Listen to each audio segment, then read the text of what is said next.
جو اسی پہ آ جاؤ.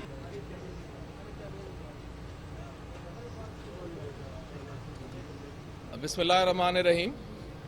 سب سے پہلے تو میں اللہ پاک کا شکر ادا کرتا ہوں کہ اللہ پاک نے جو ہے اللہ پاک کے کرم سے سید یوسف رضا گیلانی صاحب کے جو نامینیشن پیپر ہیں وہ ریٹرننگ آفیسر صاحب نے ایکسیپٹ کر لیے ہیں.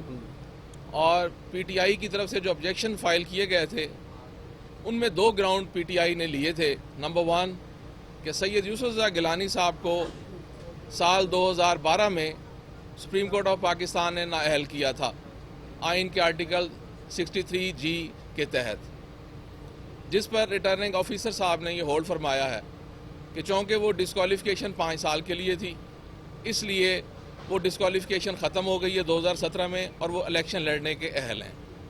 دوسرا اعتراض پی ٹی آئی کی طرف سے یہ تھا کہ ان یوسف رضا گیلانی صاحب کے خلاف نیب کورٹ میں کیسز پینڈنگ ہیں.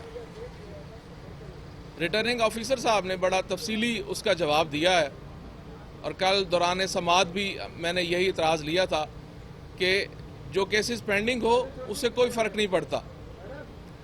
اور ریٹرننگ آفیسر صاحب نے بھی اسی کوسچن آف لاء کو کنسیڈر کرتے ہوئے پی ٹی آئی کا یہ آبجیکشن بھی اوور رول کر دیا ہے اور ان کے جتنے بھی اعتراضات 2 اعتراضات فائل کیے گئے تھے 2 کینڈیڈیٹس کی طرف سے، دونوں اعتراضات کو ریٹرننگ آفیسر صاحب نے ڈسمس کر دیا ہے. اور انہوں نے اپنے تفصیلی فیصلہ میں بڑی وضاحت کے ساتھ سپریم کورٹ کے تمام فیصلوں کا ذکر کیا ہے اور جتنے بھی کیس لاز میری طرف سے یا پی ٹی آئی کی طرف سے ریفر کیے گئے تھے ان سب کا ذکر کیا ہے.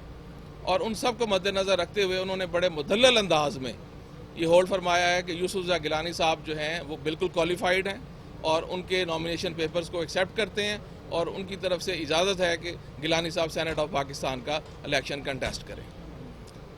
کوئی کوشچن پوچھنا چاہیں گے آپ؟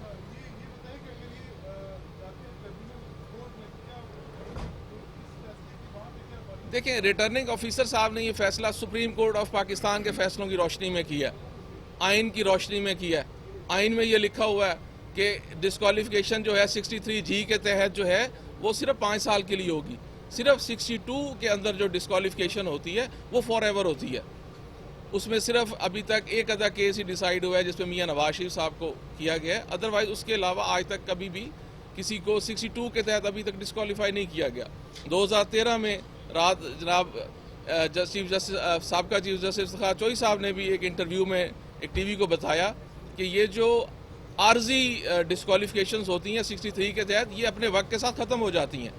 تو میں سمجھتا ہوں یہ ٹریبیونل چلے جائیں یا جہاں بھی جائیں فیصلہ قانون کے مطابق ہوگا.